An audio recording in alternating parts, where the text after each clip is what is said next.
What up, my poker peeps? Welcome to Vlog 12. In this episode, we shoot down to St. Augustine Bestbet. That's right, my first time there. We're going to check out the room. Me and Mrs. Hatter was heading to St. Augustine anyways, so she dropped me off while she did a little shopping with one of her friends. I'm meeting up with one of my buddies. We're going to jump in there and play a few hands, and I'm going to go ahead and let y'all know. Afterwards, we go get some drinks downtown, and I'm going to show you some of that. Maybe the Hatter got overserved, maybe he got underserved. Y'all find out. All right, y'all. Check out the vlog. All right, y'all, so we go ahead and jump into the 1-3 no limit, buying in for 300, and pretty much right after we sit down, we end up getting the 4-6 of clubs, suited connectors here. I call a raise. We flop 2 pair on a monotone board. It comes 4-6 queen of spades, and I bet, man calls, and then the turn is another 4 diamonds. Bingo, bango, we got us a full house early on, y'all. This is exactly what we need to get started off on the right foot. So I checked to put in the trap, thinking maybe he has a flush or he's going to try to steal the pot. He ends up checking back. On the river, I go ahead and go for pretty much a polarizing bet of 50, and he calls pretty quickly, showing a low flush. So maybe could have got stacks in if I'd have played a little different. Tell me what y'all think in the comments. Let's jump into the next few hands. Unfortunately, this wasn't a super long session. Alright, so like I was saying, there wasn't a lot of hands. As you can see, we have chipped up.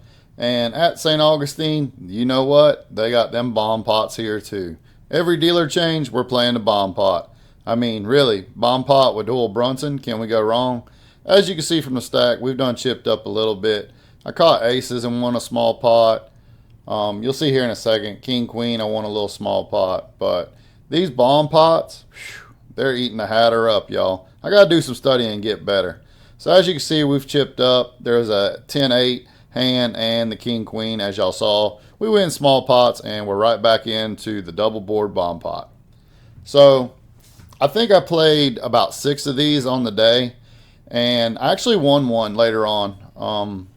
A guy tried to bluff me off of it, but his bluff sizing, I felt like I could at least have a chance on one board. So I ended up calling, and he was completely bluffing. And it wasn't a big bomb. I mean, it was a bomb pot, but there wasn't a lot of action afterwards. He tried to bluff the river, and I catch him.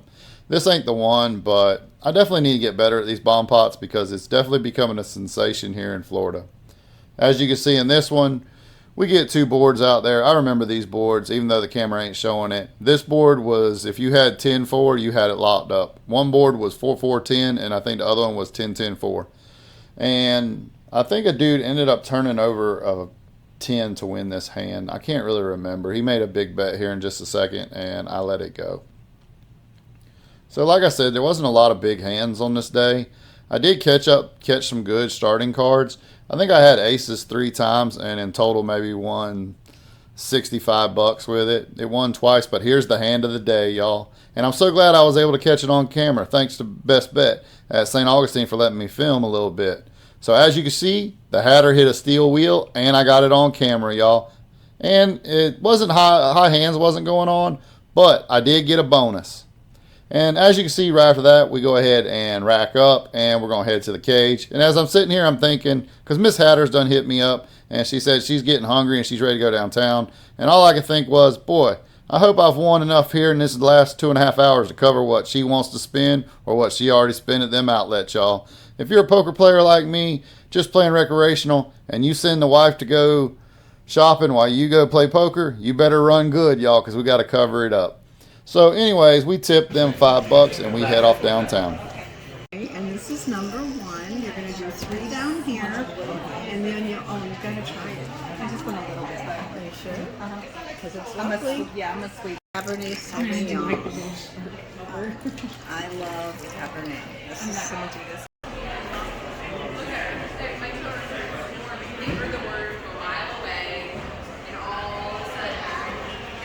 And sugar. This is, you're going to find a very nice sharing wine. Anytime family gathers together, or friends around the pool, at a wedding, or even with that Easter ham. It's a nice introductory wine for people. Not dry, not too high in alcohol, 11%. 9. Number 6 is our rosé. It's going to be done with the Carlos Muscadin grape. Sugar content is a 3.5. Dangerous.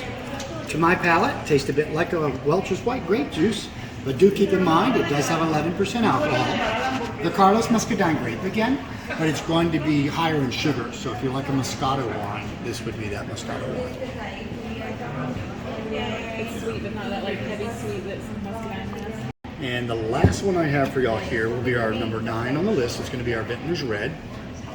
Vintner's Red is going to be done with the Noble Muscadine grape. So it's a different sweetness. Makes a great sangria. This one actually makes a very... They're both going to be fortified with brandy, and they're both 18% alcohol. So they are the sweetest and the strongest wines we have here. First one.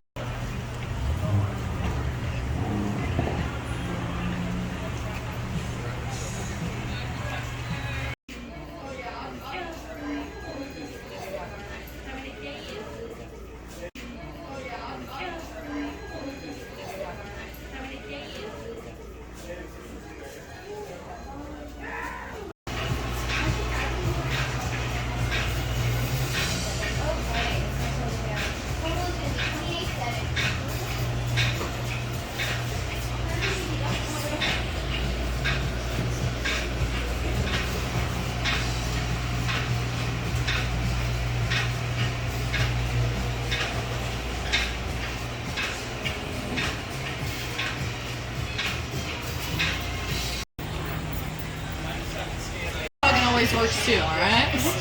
So I'm gonna start y'all off with Breakfast of Champions. This is our smoked maple whiskey. We use real Canadian maple syrup in this one, and for that smoky effect, we actually use tea leaves. So everything that you guys are gonna try here is gonna be all natural flavor profiles. And all of our whiskeys are made with a high rye bourbon that we blend with the young corn whiskey, and then that's when we add in our flavors. So, are we doing full pours? Because I'm gonna fill them up unless you tell me otherwise. I'll do it for you. Alright. Because I don't skim. I fill it to the top. If you spill it, it's okay. Spill it on the bar, not on yourselves. They're so good, alright? So that was breakfast. Here's your lunch. This is our peanut butter whiskey. Have you guys ever tried any type of peanut butter whiskey before? And did you like it? You guys like it? Okay. Yeah. So, half pour on this. yeah. So we try to make ours a little bit special just because there's so many different brands out there making it. So we actually added some chocolate out of the whiskeys. Have you guys ever heard of the restaurant down the street? This guy's the fan favorite. It's the most popular spirit in the distillery, period. It's going to be a little bit higher proof. The two that you just tried were 60 proof. This one's going to be 65 proof. Not the biggest difference in the world. Just This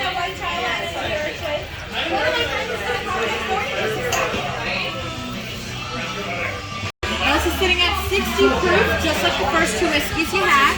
We're using all natural peach extract. Chilled like this, it's going to be a bit sweeter. Add some champagne for a peach Bellini, Sprite or ginger ale for something more casual. Also great in sweet tea or unsweet tea. Fun party trick. It is the lowest proof spirit that we distill, and that's just because natural coconut and alcohol. Rich coconut right up front, and then it ends on a vanilla marshmallow flavor. Think like a coconut cream pie. The whole 19, which is my buddy Jim's thinking of a nice single box. It's right. I'm next week. The orange and green. Alright, I'll go to here. It tastes like a Driscoll Pops. Woo, I'm just messing with you, dude. Oh, Jesus Good enough, Christ. sir. Good. Rocked it on the inside. You want more than one bottle, I got you covered. 2 bottles here, babe. We'll get you guys a third bottle for half off.